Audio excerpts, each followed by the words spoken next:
Chers amis, mes bien-aimés frères et sœurs en Christ, c'est frère Franck qui vous salue du centre missionnaire de Krefeld en Allemagne.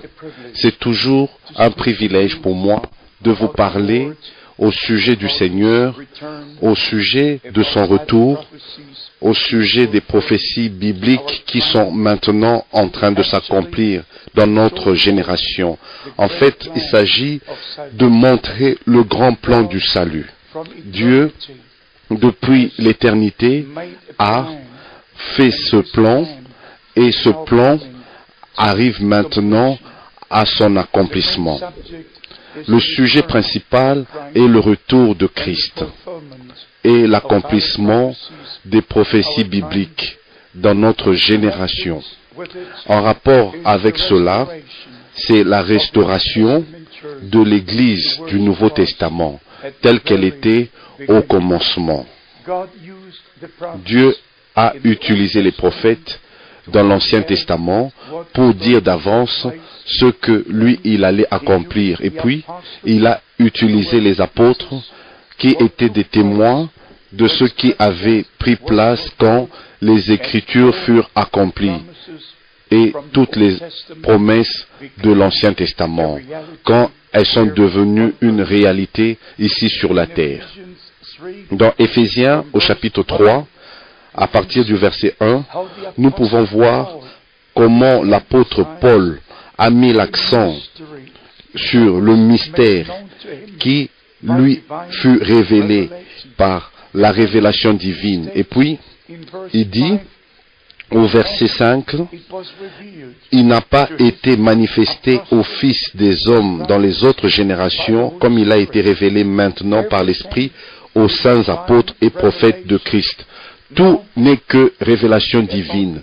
Maintenant, en parlant au sujet du temps de la fin, au sujet du retour du Seigneur et des choses qui sont maintenant en train de s'accomplir comme accomplissement des prophéties bibliques, nous devons mettre l'accent que avant le retour de Christ, il doit avoir une totale restauration de toutes choses.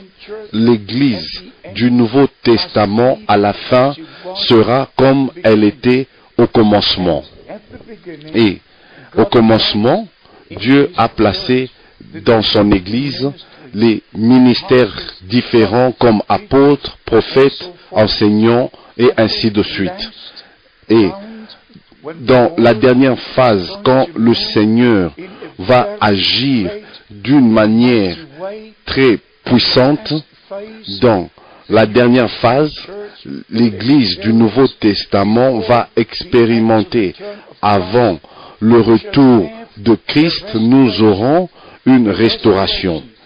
La restauration, la même puissance de Dieu, le même enseignement, les mêmes enseignements, le même baptême dans le Saint-Esprit, le même baptême d'eau,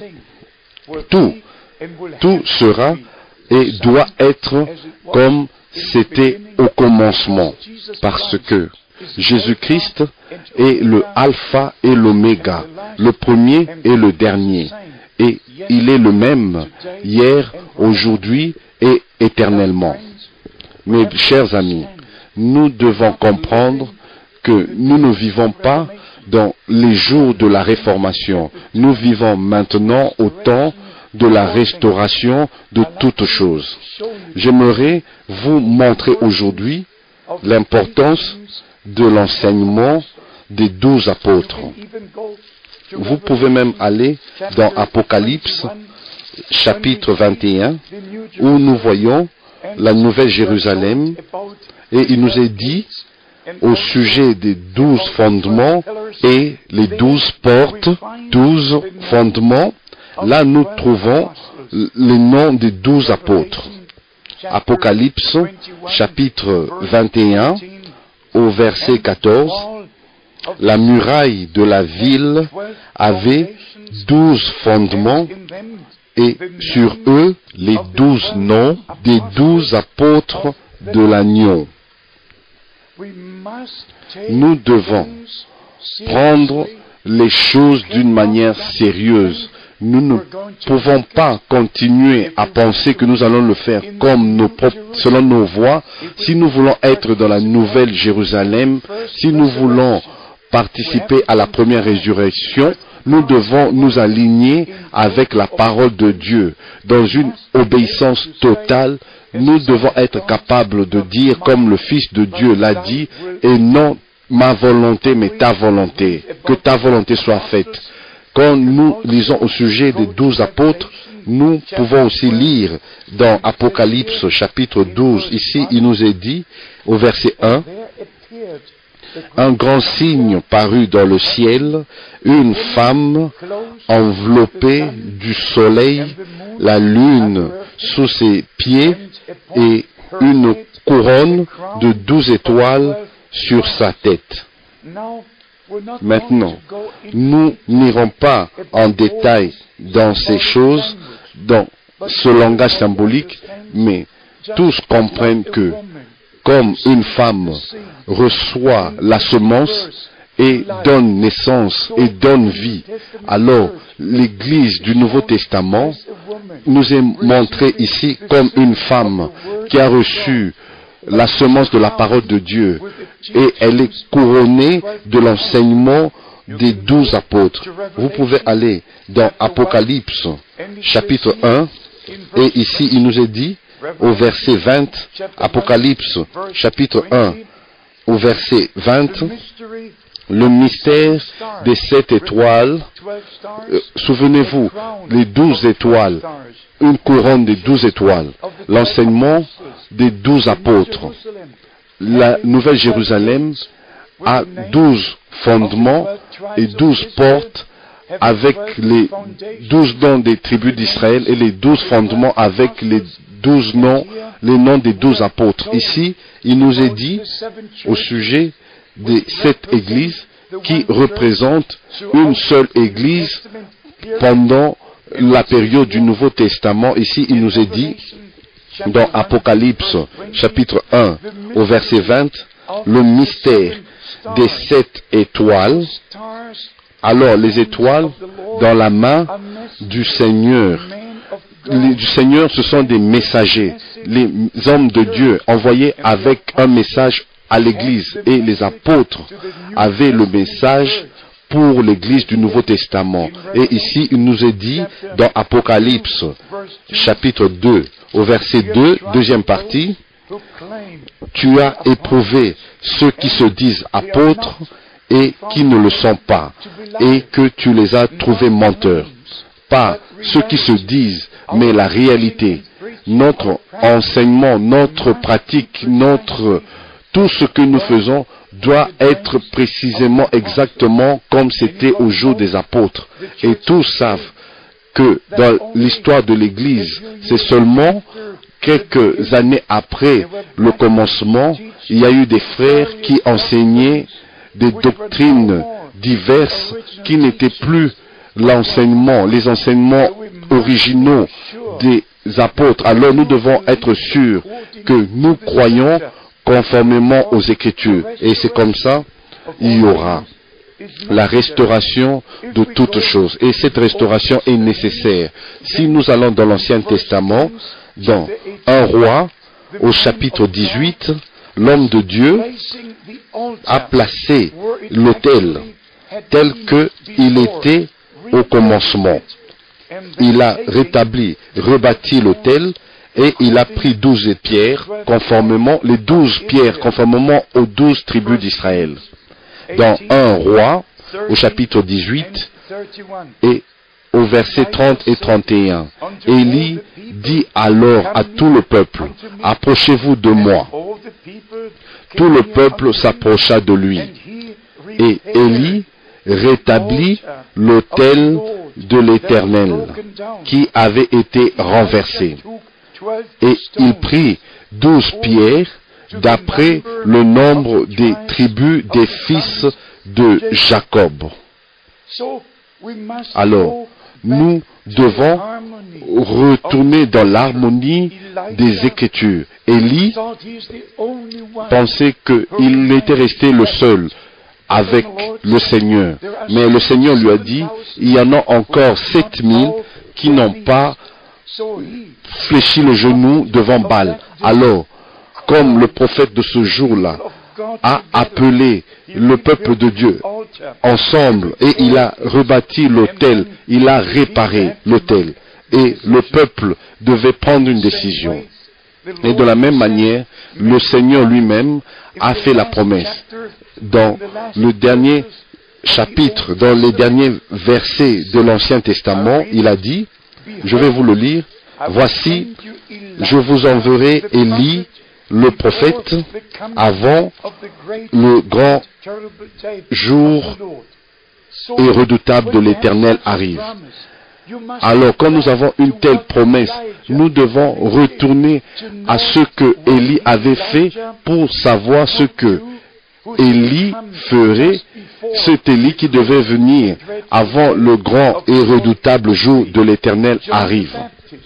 Jean-Baptiste est venu avant le jour du salut, avant que le jour du salut ne commence. Et il a préparé le chemin du Seigneur. Mais c'est Élie qui doit venir avant le grand et redoutable jour du Seigneur. Il doit restaurer. Je vais vous donner les références des Écritures au sujet de la préparation qui a pris place à la première venue de Christ. C'est Ésaïe au chapitre 40, verset 3, Malachie 3 au verset 1, Matthieu 11 au verset 10, Marc 1 au verset 2 et 3, Luc 1 au verset 17, Luc 1 au verset 76, Luc 3, versets 3 et 4, et dans toutes ces écritures, nous trouvons le mot préparé. Jean a préparé. Mais le ministère prophétique qui est maintenant avant le retour de Christ est en rapport avec le mot restaurer. Vous pouvez le lire dans Matthieu au chapitre 17 et verset 11, dans Marc au chapitre 9 au verset 12, dans Joël au chapitre 2 au verset 25.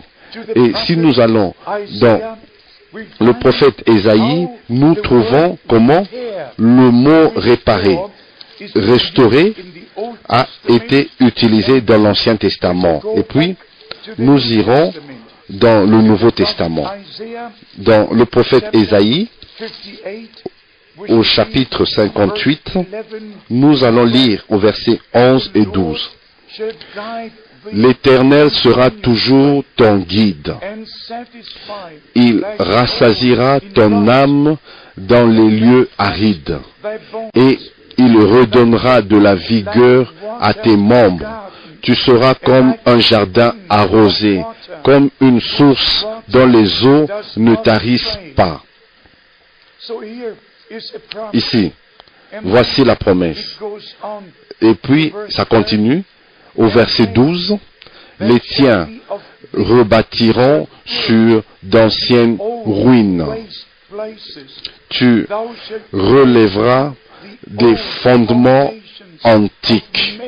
On t'appellera réparateur des brèches.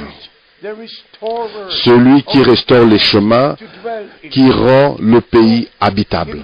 Alors, dans l'Ancien Testament, nous avons aussi ces promesses. Nous devons connaître tout le plan du salut. Parce que ce plan était déjà prédit dans l'Ancien Testament. Ici, nous devons vraiment faire attention à ces quelques mots, comme les fondements antiques, le réparateur des brèches, le restaurateur des pays, qui rend le pays habitable.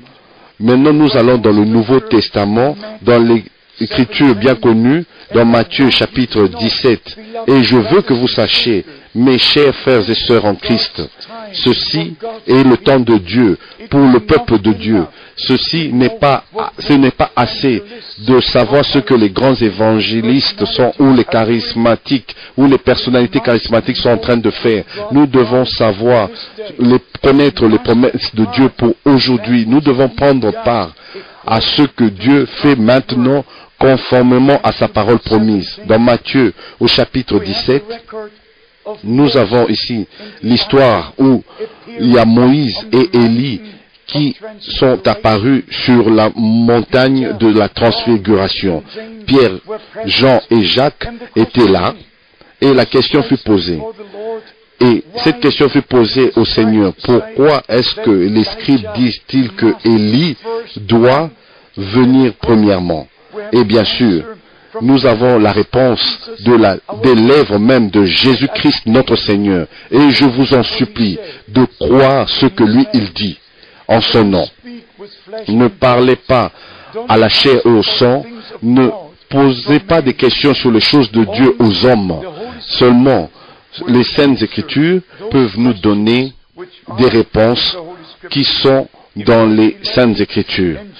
Et au verset 11, Jésus leur répondit, il est vrai qu'Élie doit venir et rétablir toutes choses. Maintenant, dans le prophète Ésaïe au chapitre 58, nous avons lu 11 et 12 qu'il y aura une restauration, une réparation. Il y a tellement de dommages, de dégâts qui furent faits en comparaison avec l'Église du Nouveau Testament. Tout a été changé. Tous les enseignements, toutes les pratiques, tout a été changé. Il y a eu des grands dégâts. Tout a été mal interprété, mal placé. Et maintenant, le temps est arrivé de poser l'ancien fondement pour dévoiler, comme c'était avec la reconstruction du temple. Ils n'ont pas posé un nouveau fondement. Ils ont enlevé tout ce qu'il y avait et ils ont trouvé l'ancien fondement. Et puis, le temple fut rebâti sur le même fondement. Et c'est la même chose aujourd'hui. Pas un nouveau fondement, pas de nouveaux enseignements, mais la doctrine des 12 apôtres. Comme nous le lisons dans Actes, au chapitre 2, au verset 42, au sujet de l'Église du Nouveau Testament. Dans Actes 2, verset 42, il demeurait dans l'enseignement des apôtres, il persévérait dans l'enseignement des apôtres. Il demeurait dans cela. Et après que les jours apostoliques soient passés, tout a changé et les gens vivent dans les traditions et ils pensent que c'est la parole de Dieu et ils pensent que c'est biblique. Mais ce n'est pas biblique. Et c'est comme ça que nous devons comparer la parole de Dieu avec ce que nous croyons. Et nous devons nous prendre position dans la parole de Dieu et croire ce que les Saintes Écritures disent. Par exemple, dans Actes, au chapitre 3, il nous est dit, au sujet du retour de Christ, mais aussi que le ciel doit recevoir jusqu'au temps du rétablissement de toutes choses. Et déjà, dans le chapitre 2, l'apôtre Pierre n'a pas parlé seulement sur l'effusion du Saint-Esprit qui avait pris place dans les derniers jours, conformément au prophète Joël, au chapitre 2, au verset 29, et dans Acte 2, au verset 17. Il a parlé aussi au sujet du jour du Seigneur qui viendra, et dans Acte 2, dans le livre de Actes, au chapitre 2, au verset 20, le soleil se changera en ténèbres et la lune en sang avant l'arrivée du jour du Seigneur, de ce jour grand et glorieux. Et ici il dit, alors quiconque invoquera le nom du Seigneur sera sauvé. Maintenant, si nous allons avec cette écriture dans le chapitre suivant, Actes chapitre 3, il parle ici au sujet de la repentance au verset 19, des temps de rafraîchissement qui viendra de la part du Seigneur, qui, comme le Seigneur a promis dans Ésaïe chapitre 28 verset 12, et puis ici la déclaration, et qui vous envoie Jésus-Christ, qui vous a été prêché. Et maintenant vient la déclaration la plus importante que le ciel doit recevoir jusqu'au temps du rétablissement de toutes choses, dont Dieu a parlé anciennement par la bouche de ses saints prophètes d'autrefois. Alors, il y a une restitution complète, une restauration, une réparation posée pour retrouver le fondement, déblayer et trouver l'ancien fondement pour rebâtir selon le modèle biblique. Mes chers amis, mes bien-aimés frères et sœurs en Christ, je suis dans le ministère depuis plusieurs années et dans le royaume de Dieu, je suis depuis 1949 et je suis une partie du réveil qui a pris place après la Deuxième Guerre mondiale, quand le Seigneur a utilisé William Branham comme l'homme envoyé par Dieu avec un vrai ministère qui fut confirmé d'une manière divine. Déjà, dans les débuts des années 50, Gordon Lindsay a écrit un livre, Un homme envoyé par Dieu. Il a montré sur la couverture la photo de William Branham que le Seigneur a utilisé d'une manière tellement incomparable que nous avons pu voir que les jours bibliques étaient de nouveau là. C'était pas seulement écrit dans Hébreux chapitre 13 au verset 8 que Jésus-Christ est le même hier, aujourd'hui, éternellement. Pas seulement écrit dans Jean chapitre 14 verset 12, les œuvres que je fais, vous les ferez aussi. Je suis un témoin. Pendant 10 ans, de 1955 à 1965, j'étais un témoin oculaire dans ces réunions en Europe et aux États-Unis. Je suis un témoin des choses surnaturelles que Dieu a fait dans notre génération. J'ai vu avec mes propres yeux un ministère véritable, apostolique. J'ai entendu un homme envoyé par Dieu qui a prêché le même évangile que Pierre et Paul ont prêché, qui a baptisé comme eux ils ont baptisé, qui a placé de nouveau l'ordre, le modèle biblique était rebâti, restauré, l'ancien fondement, on l'a vu de nouveau. Et maintenant, nous pouvons continuer à construire là-dessus. Dieu a utilisé un homme dans un temps spécial pour ramener son peuple à lui-même et à sa parole, pour comprendre le temps dans lequel nous vivons. Ce n'est pas suffisant de parler du temps de la fin au sujet des accomplissements des prophéties bibliques. Nous devons savoir ce que le Seigneur a promis à l'Église du Nouveau Testament, comment est-ce qu'elle doit être appelée à sortir et être préparée pour être prête pour le retour de l'époux. Et bien sûr, tous peuvent lire Matthieu chapitre 25, voici l'époux vient. Tous peuvent prêcher au sujet des 10 vierges et expliquer qui sont les folles, qui sont les sages. Mais maintenant, le temps est arrivé, pas d'expliquer, mais de se préparer. Parce que l'Écriture dit dans Matthieu au chapitre 25, verset 10, que celles qui furent prêtes entrèrent dans la salle des noces et la porte fut fermée. Ceci est le temps de Dieu pour appeler son peuple à sortir de tout ce qui n'est pas scripturé. Cela doit résonner d'une manière biblique. Aujourd'hui, tous utilisent les terminologies bibliques. Tous parlent au sujet du christianisme. Actuellement, nous avons 300 42 églises dénominationnelles réunies dans le Conseil mondial des églises. Mais Jésus-Christ a seulement une seule église qu'il a rachetée. Il a payé le prix. Il a versé son sang. Il a donné sa vie.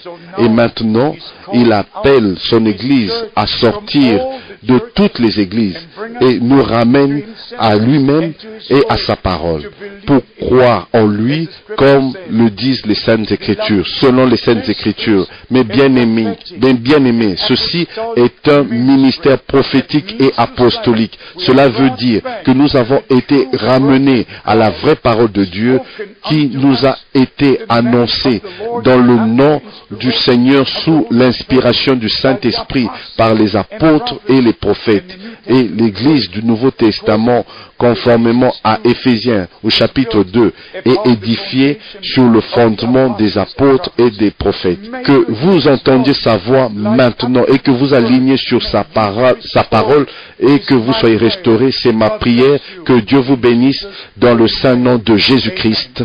Amen.